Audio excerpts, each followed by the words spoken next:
Hey everybody, it is our birthday, and you already know that I've been begging you for money all day so that we can help all the animals. It's so important, so important. But I wanted to thank everybody for a terrific day so far. If you remember on Giving Tuesday, we introduced you to the Chris Kohl Fund. Chris Kohl was a loyal friend of the Live Like Roo Foundation and unfortunately passed away. And when he passed away, he granted us some money. And it was really important to us as a foundation to be sure that Chris's legacy lived on. And we decided to make the Chris Kohl grant. And around our birthday every year, we wanted to grant somebody some money, which we'll talk about soon, in his honor. Chris loved dogs. He went to shelters and helped at shelters. So it was really important to us to carry on his legacy, to help a shelter dog, a foster dog, a dog that was battling cancer in Chris's memory. And when I told Teresa this story, she was ecstatic, as were her kids. So I want to introduce you to Rebecca and Petey. Hi, Petey. I know you're there, buddy. He's down there. There he is. He's so adorable. I'm going to warn you guys right now, I'm going to cry. Rebecca may shed some tears too, but I know that our staff, reading this story, it was hard. But you've been through a lot, and so has Petey. Petey has been through a lot. So thank you so much, Rebecca, for joining us again. I know it's not easy, but if you can, I would love for you to tell the story of Petey and kind of what he's been through, what you've been through, and where you are now. Sure, yeah. So I met Petey at the end of March 2021. He was housed at our local shelter, and they contacted me because I'm their local representative for NorCal Boxer Rescue, which is an organization I've been volunteering for a long time, since 2011. And Petey at that time was dying of bloat in the shelter. It's a medical emergency, if you have a deep-chested breed. And I called the rescue medical coordinator for approval to take him because it had to happen immediately. She said yes. So I rushed to the shelter, picked him up, and rushed him straight to the ER. And amazingly, he survived. It's a big surgery, and he was a senior dog. And he had a difficult recovery. We found that he had an arrhythmia. He was really just a mess. He was very emaciated. He had ulcerated elbows. He hadn't had a soft surface to sleep on probably for a long time. And anyway, he survived, it felt like a miracle that he survived that. And we brought him home to foster him, my mom and I, and very quickly fell in love with him because he's just the most charming, funny, silly dog. He's old, but he's just a puppy. I call him my geriatric toddler, because he loves toys, he loves to play, and he loves to snuggle, and he's just a goofball.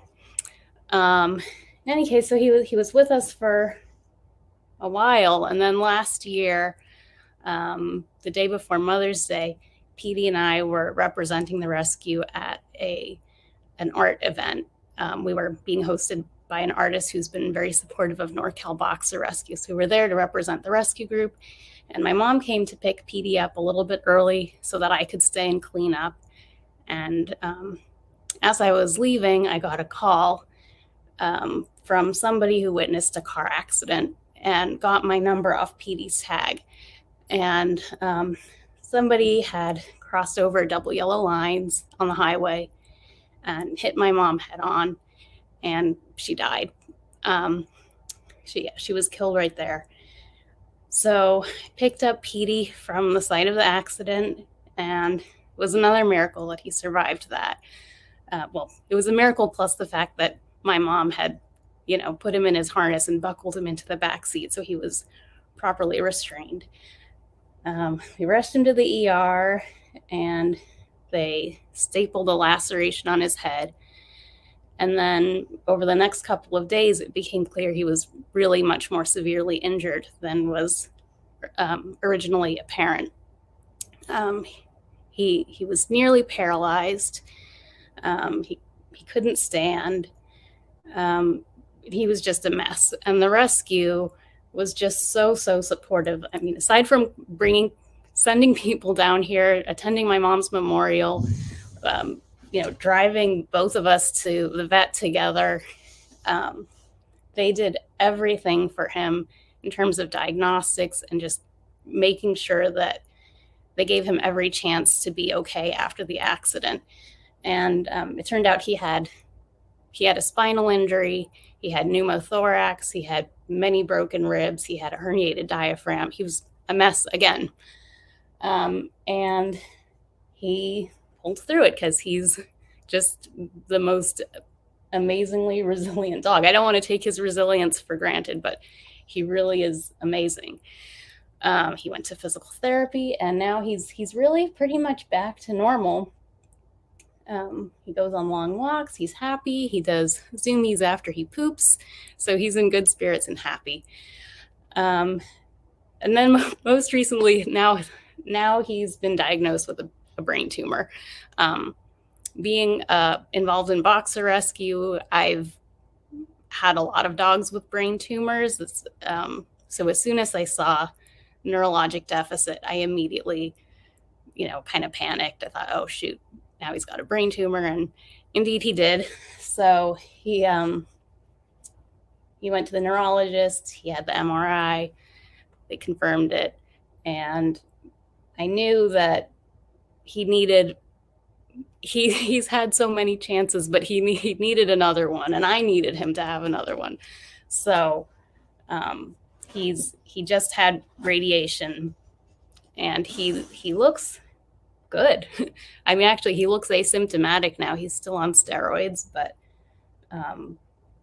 hopefully going to be tapering off those, and he's a happy dog. Well, I'm back here crying. I'm like, you're so strong. Just amazing. Sorry. It's so hard, I know, to lose your mom, and that you have kind of him as the link back to her. So, I know. Yeah, he's everything to me. He's my best friend. Yeah. So kind of tell me, what kind of legacy she left, because obviously, she loved him so much. You can see from the pictures, like, really, like, they bonded. Yeah. Yeah, my mom just adored Petey. She loved him so much. She kept saying no more boxers because she was so heartbroken after each one passed.